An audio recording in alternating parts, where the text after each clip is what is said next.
Greetings, Instagrammer friends and PlayStation guy and Tom lads, if you're watching. It's me. Right, for the newcomers among you, if you're tuning in for the first time, welcome to my brand new YouTube channel. It's called Retro Direction. My name's Michael, and welcome to the PlayStation review of Tomb Raider 2. Released in 1997. It's the sequel to the original Tomb Raider released back in 96.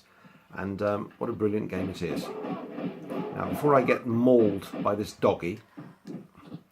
Right, first of all, now, PlayStation guy, as promised, this is the review of the sequel. And first of all, I haven't played this for many months, so I may forget what to do and where to go. But fear not, because, you know, I do remember some bits and pieces. Right, so, first of all, improvements. As you can see, graphically, it's been quite improved from the first one. The variety of locations you visit are now no longer just limited to underground. You've got a very great variety of outdoor locations, and they're at least 25% bigger. So it's a really good improvement. It's a huge game. And the other improvement is Lara's model here. Now, she no longer has triangular pointy booby-doos like the first game. She's more sort of rounded, and she kind of looks a bit more realistic. And the other thing she has is a fully functioning ponytail, which sways in the breeze and moves correctly. The sort of physics for that are really impressive. So a lot of work has gone into that ponytail, and I think it's one of the nice touches in this game. Right, I'm going to pull out a weapon. This is called the M16, one of the new additions. As you can see, it's devastating, only to be used at long range, and it makes short work of any human enemy, and of course most of the animal enemies that you face. And speaking of enemies, now, you don't get just animals that try to kill you here, you've got humans as well, a lot of humans. And so just to touch on the story, now Lara is questing for something called the Dagger of Xian. It's situated in China. Now, the dagger is believed to bestow upon its user the power of dragons. There you go. That's something really mystical and unusual for you to sort of think about there. But there's only one little problem. There are some more people after it. An evil gang of Italians, just like me. And the guy that's after it is called Marco Bartoli. And he wants that dagger for himself because he wants all the power. So Lara's out to kick his ass and stop him from getting it. And I don't blame her. I do the same thing. But so, on with the game. Now, the other edition, you've got lots of weapons. Okay, now from the first game, you've got your trusted pistols, your shotgun, automatic pistols as well. I think in the original game they were magnums, if I'm not mistaken, but there you go. Uzis, they're back from the first game. The new one is the M16, which you just saw me use. Again, only use it at long range. Lara gets into a stance and aims down her sights to use it, so it's not going to be useful at short range at all. You'll just be overwhelmed by enemies that want to beat you with a club. And the fun one is the grenade launcher. It blows anything and anyone into little chunks of polygon goodness. Then you have the harpoon gun, which is useful for later levels when you face off against sharks and barracudas that want to bite your bum. And flares. Now, the flares are used in dark places. Now, this is where the lighting has been improved greatly, but more on that a little bit later in the level, okay? So, let's move on a little bit. Let's choose the shotgun for our next choice here, because there is a rabid Doberman about to come out, and his owner, so we've got to get rid of those. There you go. And here, where's his owner? Ah, there you are. There you go. Now, when you kill the enemies, they drop goodies for you, either medipacks or ammo, or sometimes both. And now, the reason why I've decided to review this game in the Venice level, first of all, because I think it's a really good showcase of what Lara can do, where she can go, and some of the new things that she's got added to her arsenal. She's got a couple of interesting moves added. She's got a mid-air somersault. She can also do a somersault underwater. But the other thing that's really good is that Lara can use vehicles. Only two of them, but you know, a good addition nonetheless. Now she can drive a speedboat in the Venice levels, which you'll see shortly. It's known as a motoscafo. And in the Tibetan levels, she can drive a snowmobile, or I think it's called a skidoo or something. But anyway, yeah, snowmobile, universally known. She can drive that, and you can do some really death-defying jumps across caverns. So they're really fun to use. Now, of course, I've got to have a mention about Venice here. Now, as some of you may know or may not, I do come from Italy. I come from the south, but I've lived and worked in Venice for about, well, over 15 years. Work was a lot better up there compared to the south, so I actually moved up there. And I must say, whilst not geographically accurate, this video game rendition of Venice is really, really good. The accuracy in the buildings, their colour, the architecture around the windows, those red canopies there, and the metal gratings on the windows, everything is, you know, done perfectly down to a T, so it really looks brilliant, including the green water. Now the only difference is that in Venice, despite the water being green, it's not transparent like it is here. You can't see underneath it, it's really filthy. But then again, it's centuries old. And anyway, so let's move on a little bit. So let's talk a little bit about the gameplay itself. Now, Lara's still pretty good to control, sometimes a bit clunky, in particular when she's in the water. But other than that, it's not bad at all. Yes, now, okay, sound effect wise, you know all the grunts and groans that she does, like when she falls or when she, you know, falls over or jumps or something. Now, those belong to the original voiceover artist. I think her name is Shelley Blond. Now, for the sequel, she was approached to, you know, reprise her role as Lara's voiceover, but she had other commitments, so they drafted in somebody called Judith Gibbons.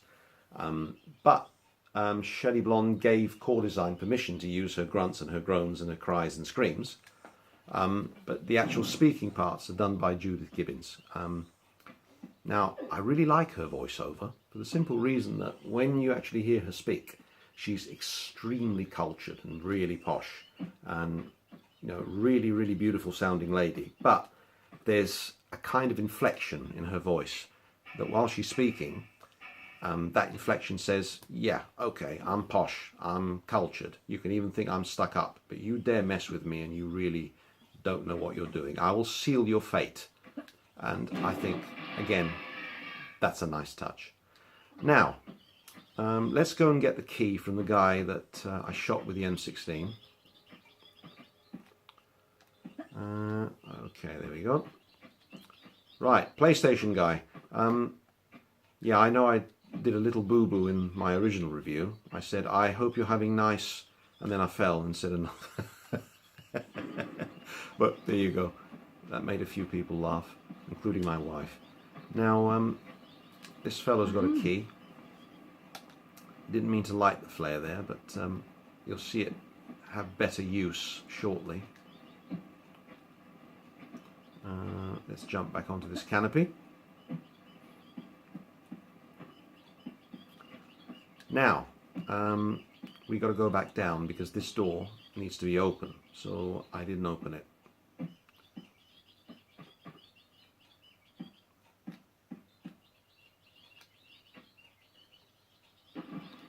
So we're going to swim into the boathouse. Okay, so gameplay wise we've touched on Lara's, you know, voice effects we have. Music wise, now Core Design have got Nathan McRae again to write even more tracks compared to the original one. So he's still doing what he does best, composing some brilliant music, and there are some really nice tunes here as well. Now, as I've got the boathouse key, let's open the door. Like so. Now we've got to climb back up where I just was because we need to open a hatch that enables us to exit this part of the level. Go away. Yeah, exactly. See? You mess with me, I'll seal your fate. There you go. Right, so we're going to go back up here. Now, the levels you sort of visit in this game, for a start, like I did mention earlier, they are huge. They're at least 25% bigger. They're mostly outdoor, not just indoor like the original Tomb Raider. Although there are some pretty complicated indoor locations, without spoiling too much for those of you that haven't played it, although I still can't believe that there are people out there that haven't played this. You have to play Tomb Raider. It's a true experience. But anyway, you've got a really good variety of levels. You've got a few levels in Venice. This is the first one. The next one is called Bartoli's Hideout. Then you've got a level called the Opera House, which is a huge, huge level. And I mean huge, huge level. You can easily get lost in it. Doggy. Right. And we're going to shoot out the windows. This is a good touch as well. I better replenish my health as well. There you go. Now we're going to open something. Now, first of all, the purposes of the video. Before I go on any further, this is my third attempt at recording this. Tom, lads, I'm going to really need your expertise in video editing here because I'm using my cell phone. It's a Samsung Galaxy S6 and it conks out after about 20 minutes, stops recording. Either because I run out of space or God knows what. But there you go. So I'm keeping an eye on the clock here. So we've got about probably, I don't know, 5 or 10 minutes left of this review. But I'm going to do the best I can for you, okay? Let's dive into the water here. So yes, the variety of levels. You've got Venice, you've got China, you have Tibet, which, again, snow, and you get to drive your snowmobile. The enemies you face off against in the Tibetan levels are really interesting because you face off against jaguars, and you also face off against, drumroll, wait for it, the Yeti. There are loads of Yetis to actually face. And now, is it Yetis or Yeti, plural? I'm not sure, but there you go. English isn't my first language. Oh, I haven't opened that door. Ow, bum. But anyway, look, before my phone conks out, here's the flare, and it does light up dark places. So, yeah, of note, the China level, the Tibetan levels, which are a load of fun, they're actually quite mystical as well. And I think one of the favourite levels, I know it should be Venice, but believe it or not, I really like the ones that are set on the shipwreck. Now, there are 2 or 3 levels set on something called the Wreck of the Maria Doria. And the ship itself is turned upside down. So it goes for some, you know, very unusual, different puzzle solving. And it's really atmospheric. It's absolutely brilliant, I think. But there you have it. I'm not going to make this go on for too long because if there's one thing I'll hate is to do a 4th attempt and for this level to cut out while I'm speaking to you. But anyway, PlayStation Guy, I really hope you've enjoyed this review. I hope that everybody else has. And now the following reviews that I'm going to be doing are all going to be surprises. I'm just going to pick a random game out of my enormous selection. And it can be anything from fighting to driving to shooting. I'm just going to surprise you. So now, Tom, lads, wherever you are, I'm going to need to talk to you about making the videos longer. So I'm appealing for your help here. And I'm really glad that I've got all of you guys on Instagram there ready to support me and give me advice and help. I really appreciate it. I couldn't ask for better computer friends. And, you know, I'm grateful to all of you for that. And I love doing these reviews. And now, if there are any that you want to see, provided I have the game in my collection, I'd be more than happy to review it for you. Okay? So, anyway, I will say arrivederci e grazie for tuning in. And goodbye from Lara Croft and her non-triangular booby-doos. And, well, I think I might play this myself for a little bit longer and get sort of reacclimatized with it. Anyway, look, you take care all, and thanks for tuning in, and I'll catch you very, very soon in 2 or 3 evenings' time with the next review. Ciao, ciao.